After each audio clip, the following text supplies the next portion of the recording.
Hi guys, sorry to interrupt your viewing, but please subscribe to the channel and like this video. Thank you. They say every family has its secrets, its running jokes, its scars they pretend to laugh at during holidays and Sunday dinners. But what happens when the laughing stops and you realize you were never really in on the joke to begin with? I guess you could say I found out the hard way, right there under the crystal chandeliers and white-draped tables of the Highgrove Country Club, with 200 eyes flicking back and forth between me and my brother Jason, waiting to see if I would laugh along too. Jason and I had always been that type of siblings people think are close because they see the birthday calls, the occasional Instagram photos, the side hugs at family barbecues. If they only knew. If they only saw the way he could cut me down with a single look, the way he always managed to make me the punchline, the way our parents brushed it off as typical brother-sister teasing even when it went too far. I was the older one, the responsible one, the one who paid my own rent from 18 and bought my first car without a cosigner, while Jason, charming Jason, always seemed to float by with a wink and a shrug and just enough bullshit to keep everyone rooting for him. The party was supposed to be a celebration, a real turning point for me. After 38 years of quiet, patient waiting, I was finally getting married to someone who made me feel seen, someone who didn't laugh when I talked about my goals, someone who didn't treat my success like some kind of joke. Nick had proposed 6 months earlier during a long weekend in Asheville, and planning this engagement party felt like claiming a little slice of joy that, for once, no one could touch. Or so I thought. The night started beautifully, with candles flickering low and a jazz trio humming soft standards in the background. Guests sipped champagne and complimented the food, the floral arrangements, my dress, an emerald green silk that made me feel like a queen. I flitted around the room, greeting people, shaking hands, smiling until my cheeks hurt. Even Jason seemed relaxed at first, laughing with my fiancé and tossing his nephews in the air like the fun uncle everyone expected him to be. I remember thinking, maybe, just maybe, we had turned a corner. Maybe adulthood had mellowed him. Maybe I could finally have a brother I didn't have to brace myself around. Then came the speeches. Nick gave a short, heartfelt toast that made everyone tear up a little, including me, even though I had heard him practice it 3 times. My best friend Kara shared a few sweet, embarrassing stories from our college years, getting the room to laugh in a warm, affectionate way that felt like being wrapped in a favorite blanket. I started to relax, started to believe this night would go off without a hitch. And that's when Jason picked up the mic. He was already a little drunk, not sloppy, but enough that his grin was too wide, his voice a little too loud. He clinked a fork against a glass and stood tall, swaying slightly, the mic in his right hand and a fresh whiskey sour in the other.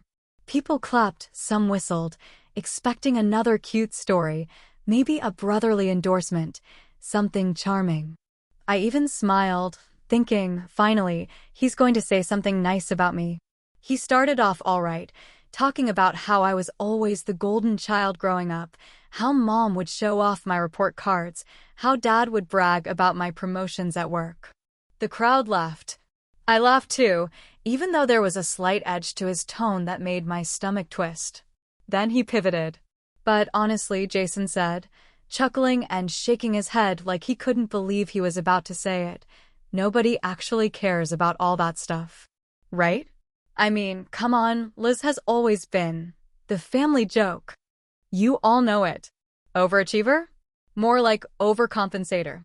He paused for effect, grinning at the shocked silence, letting it hang just a second too long before laughing loudly, as if daring everyone else to join him. And they did. Some laughed awkwardly, some threw their heads back and howled, and the rest just smiled tightly, shifting uncomfortably in their chairs and sipping their drinks a little faster. I stood there frozen, the glass in my hand trembling slightly, my smile nailed to my face so hard it hurt. I locked eyes with my fiancé, who looked stunned, furious, and helpless all at once. Jason kept going, tossing out a few more jabs, something about how my success made everyone else feel better about their own failures, how even now, this whole engagement felt like an overblown ego trip, how he was sure Nick was the one settling. I barely heard the rest over the rushing in my ears. At some point, Jason raised his glass in a mock toast and bellowed, "To Liz, proof that even losers can get lucky sometimes," before staggering back to his table amid a fresh round of laughter. I stood there, blinking, holding my champagne like a prop I had forgotten how to use, the blood draining from my face so fast I thought I might faint. I should have stormed out. I should have grabbed the mic and told them all to go to hell. I should have cried. But I didn't. I smiled. I laughed, a high, brittle sound I didn't recognize. I waved it off like it was no big deal, like I was in on it too, because God forbid I let them see me bleed. And while everyone else clinked glasses and went back to their shrimp cocktails and chit-chatting about the golf tournament next weekend, I stood perfectly still in the center of the room, feeling something inside me, something long, heavy, and essential, snap clean in half. That's when I decided. Jason was dead to me. Most people think revenge comes in grand gestures, in flaming speeches or slammed doors or some dramatic scene you replay later in your mind when you're trying to fall asleep. But the truth is, real revenge, the kind that matters, the kind that cuts to the bone. It happens quietly, without any announcement, without any witnesses, and sometimes without even any screaming at all. It was the next morning, before the first cup of coffee had even touched my lips, that I sat down at my kitchen table, opened my laptop, and decided to change the course of Jason's life forever. Here's what nobody at that glittering engagement party knew. Behind the scenes, behind all the smiles and nods and fake laughs I handed out like Halloween candy, I had been planning something huge for Jason. Something I genuinely believed would change his life for the better, something he would never have dared to dream about even in his drunkest, most self-congratulatory moments. For the past 3 years, I had been quietly setting aside money, $50,000 to be exact, to give him as a wedding gift after my own big day. Not some cheesy check in an envelope, not some symbolic token, but a real investment, a down payment on the small business he had been dreaming about since he was 25, a way to finally get him on his feet without another loan he would never repay. The plan had been simple. After the wedding, I would invite him out to dinner, somewhere nice but not pretentious, somewhere with soft lighting and maybe an old jazz record spinning in the background, and I would hand him the paperwork. The funding already wired to a trust set up in his name. No strings attached except one. He would finally have to take himself seriously. I pictured his face lighting up, the way his mouth would open and close a few times before the words came, the way he would look at me, maybe for the first time in our lives, not as someone to mock or take for granted, but as someone who believed in him more than he believed in himself. But that dream, that ridiculous, naive little fantasy had died on that polished wooden floor under the Highgrove chandeliers the night before, stomped out by Jason's whiskey-fueled words and the laughter of people I had once thought loved me. So I stared at my laptop screen, fingers poised over the trackpad, heart hammering against my ribs, and I logged into the special account I had set up 2 years earlier. The balance blinked up at me. $52,600 because, being me, I had saved just a little extra, wanting to account for taxes or surprise expenses, because you never know with life, right? It's funny, because I had also been saving for his kids' college funds in secret, thinking one day they would look back and thank their crazy old aunt for giving them a start in life without the crushing weight of student loans. I had saved $10,000 each year for 6 years, which obviously added up to about $50,000 total, or so I thought at the time. Yeah, I know now that 10 times 6 is 60, not 50, but math was never my strong suit before coffee. Anyway, the point was, there were tens of thousands of dollars sitting there, money that could have shaped their futures, money I had quietly sacrificed vacations, home upgrades, and a better car to save. I thought about all the times Jason had called me in a panic because he had overdrafted his checking account again, or the times he needed a little float to cover rent after a bad month at work. Or the Christmas mornings when he would pull me aside and thank me in that fake sincere tone for buying the gifts he pretended were from him. I thought about the countless little humiliations I had swallowed down like bad wine, pretending it didn't bother me because that's just Jason being Jason, because family sticks together, because he doesn't mean it. And for what?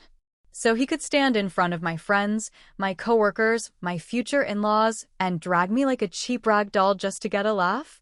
So he could remind everyone that, in his eyes, I was always going to be the loser he left behind?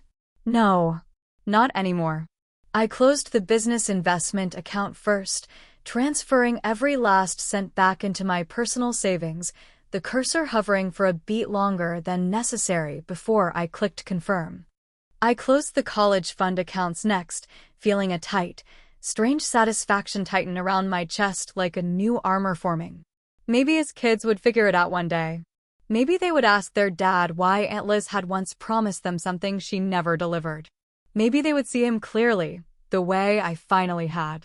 When I was done, I sat back, staring at the black screen reflecting my own stunned, smiling face, and for the first time in years, I felt good.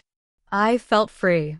It was almost 2 months to the day after the engagement party debacle that my phone buzzed on a gray Tuesday afternoon, just as I was stepping out of a client meeting downtown, the kind where you shake hands a lot and pretend everyone's promises mean something. I almost ignored the call at first, not recognizing the number flashing across the screen, but something in my gut, that old, unwelcome instinct honed by years of playing emotional janitor to my family's messes, made me answer anyway. Jason's voice hit me immediately, the kind of forced cheerfulness you use when you're about to ask for something big, the kind of voice that says, "Hey, don't hang up yet, I promise it's not what you think." For a second, I didn't say anything, just listened to the nervous laugh he tacked onto the end of my name, like he could hear the walls going up around me through the phone line. "Lizzie," he said, using the nickname I had despised since I was 12 years old and tall enough to look him in the eye. "Hey, got a minute?"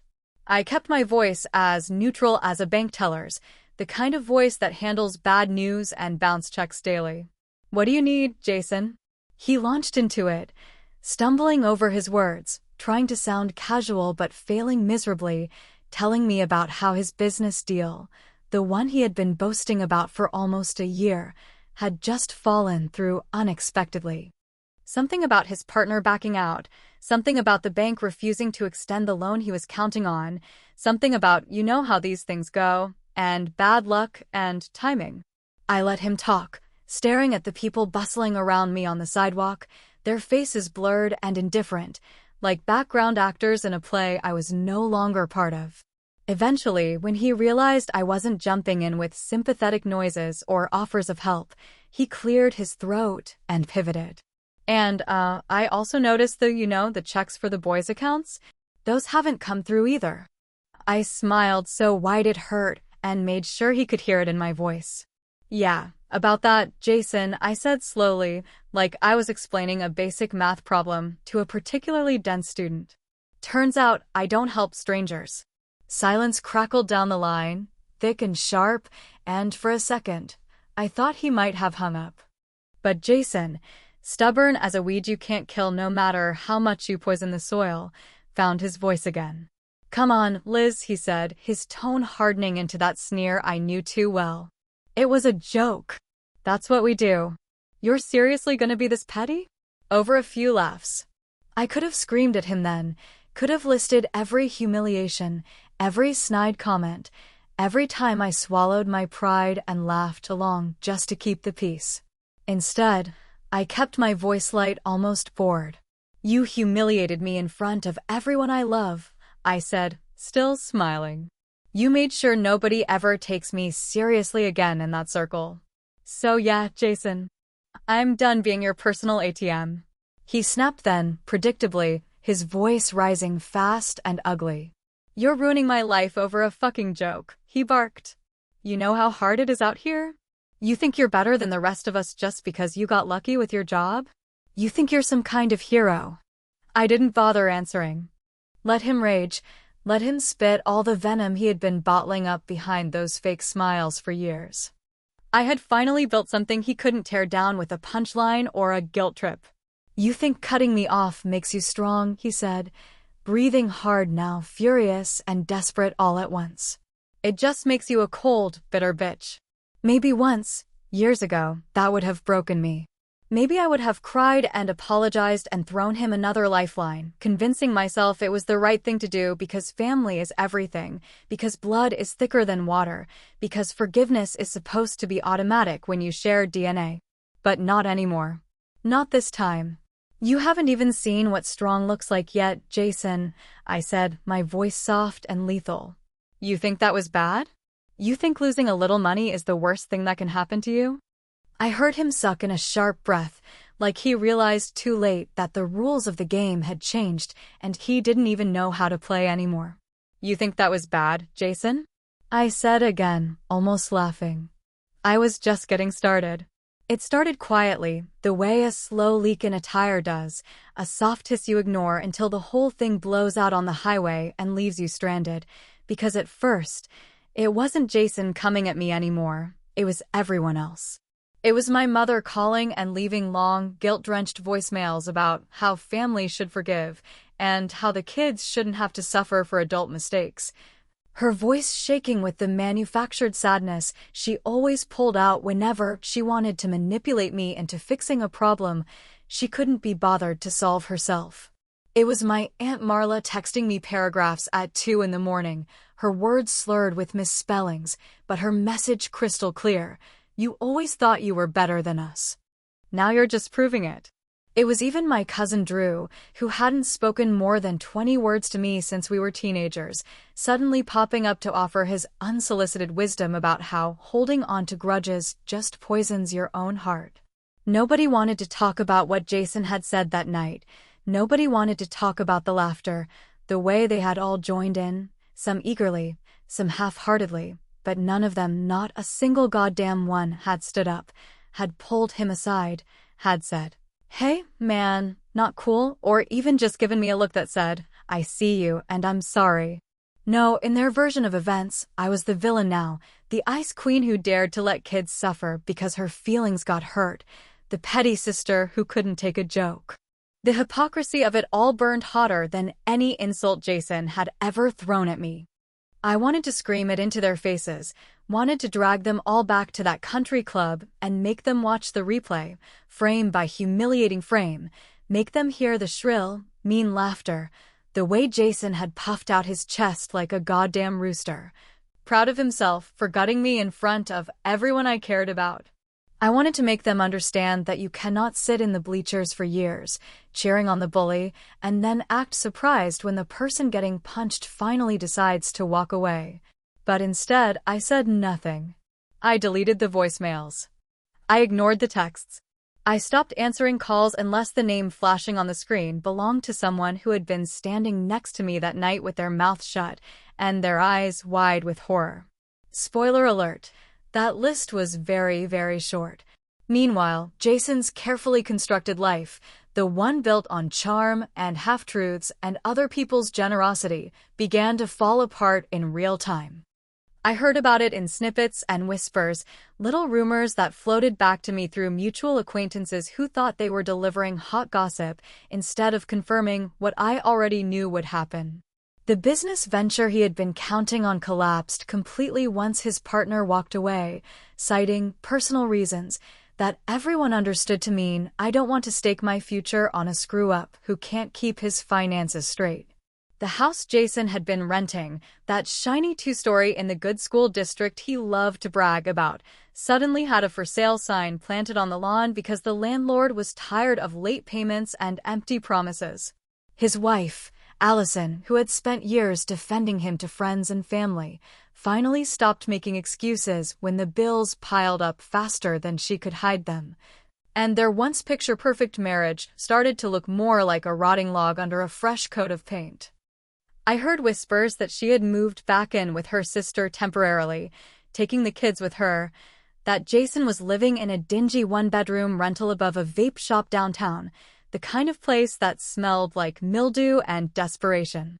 It was almost poetic, the way it all came crashing down, and the best part, the part that made me sleep easier at night, was that I hadn't had to lift a single finger after that one small, quiet decision to cut him off. His whole house of cards had been teetering for years. I had just stopped holding up the bottom row. What nobody in the family knew, what none of them seemed to realize even as they pointed their trembling fingers at me, was that Jason's big joke at my engagement party hadn't been a spur-of-the-moment slip, a drunken accident, or a heat-of-the-moment roast gone wrong. I found out, weeks later through a mutual friend, that Jason had been planning it for days, maybe even weeks, talking about it at poker nights, hyping it up to his buddies like he was crafting the ultimate takedown. The perfect moment to remind everyone who really wore the crown in our family. Jealousy, pure and simple, had fueled it, jealousy that I had built something he couldn't mock into dust, jealousy that I had found love, success, respect, and he was still hustling for scraps and hollow praise. I was never supposed to win in the story he told himself about his life. I was supposed to stay the awkward, overlooked older sister who made him look good by comparison. And when I stopped playing that role, even just by living well, it had shattered something in him. I thought about that a lot in the quiet hours of the night, lying in bed while Nick slept beside me, breathing slow and steady, a living reminder that some people loved without conditions, without keeping score. I thought about how Jason had always viewed loyalty as something you owed him, not something you earned, and how maybe the biggest mistake of my life had been believing, even for a second, that love without respect was worth keeping. Some bridges aren't meant to be burned. Some are meant to explode. It was a Saturday afternoon when he showed up, the sky overcast and heavy like the world was holding its breath, the kind of day that usually made me curl up on the couch with a book and a mug of something warm, letting the grayness wrap around me like a blanket. I was home alone, Nick out visiting his parents, when the doorbell rang and I saw Jason's face through the peephole, pale, hollowed out, thinner than I remembered, but still wearing that same defiant set to his jaw that had always meant trouble was coming whether you were ready for it or not. For a moment, I considered not answering, just letting him stand there until he got tired or humiliated enough to leave, but some stubborn part of me, the part that wanted, once and for all, to have the last word, turned the knob and opened the door. He stood there in jeans that hung too loose on his hips and a battered leather jacket that looked 2 sizes too big now, his hands shoved deep into his pockets, his eyes darting around like he was afraid of being watched but too proud to show it. For a second, neither of us said anything, the cold air pooling between us, and I wondered if he even recognized the woman standing in front of him anymore. "Hey, Liz," he said finally, his voice cracking in a way that might have sounded pitiful if I hadn't heard him fake that same tone 1,000 times before when he wanted something.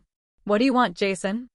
I asked, keeping my hand firmly on the door, making it clear without words that this conversation, whatever it was, would be on my terms. He laughed then, a sharp, bitter sound that made my skin crawl, like he couldn't believe he was standing there begging me for anything. "Come on," he said, shifting his weight from foot to foot like a restless kid. "This is stupid. We're family. You don't just turn your back on blood." I leaned against the frame, tilting my head slightly, studying him the way you might study a dying fire, not with pity, but with a kind of detached curiosity. "Funny," I said, keeping my voice calm, "you didn't seem too worried about blood when you stood up at my engagement party and made me a laughingstock." He flinched, just barely, but I caught it, and it felt like a small, mean victory I didn't even want to savor. "I was drunk," he said, the excuse tumbling out so fast it almost choked him. "It was a joke, Liz. You know how we are. You're taking it way too personally." "No, Jason," I said, feeling something cold and certain harden in my chest. "You're just not used to anyone calling you out when you screw up. You think you can say or do anything and people will just forgive you because it's easier than dealing with the fallout." He went red then, the kind of red that starts at the collar and creeps up the neck, a flush of shame and fury all tangled together.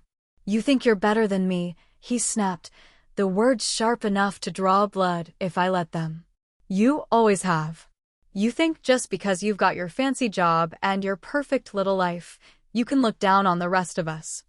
I felt a laugh bubble up, not out of humor, but out of something darker. A deep well of sadness and disappointment I hadn't even known was still inside me. I don't think I'm better than you, Jason, I said quietly. I just finally realized I don't owe you anything. I don't owe you my money. I don't owe you my forgiveness. And I sure as hell don't owe you my silence. He stared at me for a long moment, the fight draining out of him inch by inch, until he looked less like the brother who had once pushed me off a swing set just to hear me cry, and more like a man who had finally run out of roads to blame for where he ended up. Please, he said then, and it was the first honest thing I had heard from him in years. I hesitated, just for a breath, because somewhere deep down, in a part of me that still remembered Christmas mornings and late-night bike rides and whispered secrets shared under blankets, I wanted to believe we could fix it. That there was some version of this story where we didn't end up here. But that version wasn't real. It never had been. Without another word, I gently but firmly closed the door, cutting off whatever last-ditch plea he was about to make, locking it with a final click that echoed in the silent house like a gunshot. I leaned against the wood for a long moment, breathing slowly, staring at the faint outline of his shadow retreating down the walkway until it disappeared. Later, sitting alone in the living room with the day's light fading to a cold, flat gray, I thought about what revenge had really bought me. It hadn't fixed anything. It hadn't filled the years of slights and hurts and invisible bruises with any kind of justice. It hadn't given me the apology I had dreamed of in 1,000 imaginary conversations. All it had done was end the story, finally, brutally, and without ceremony. Sometimes, when you finally win, it doesn't feel like winning at all.